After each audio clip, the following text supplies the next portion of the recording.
సృష్టించబడేవారు. అమోఘ లీలామయుడైన భగవంతుడు ఈ విశ్వములను అమోఘములైనటువంటి తన లీలలు, తన యొక్క అప్రాకృతమైనటువంటి చాలా అమోఘమైనటువంటి ప్రాభవాన్ని ఆయన ప్రకటిస్తున్నాడు. ఆయన సృష్టిస్తున్నాడు, పోషిస్తున్నాడు, లయింపచేస్తున్నాడు.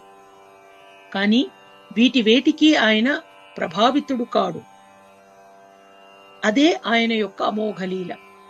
సృష్టి యందు శోక కారణం ఏదియూ లేదని మనకు ఈ అమోఘలీల అనేటువంటి పదం ద్వారా తెలుసుకోవాలి.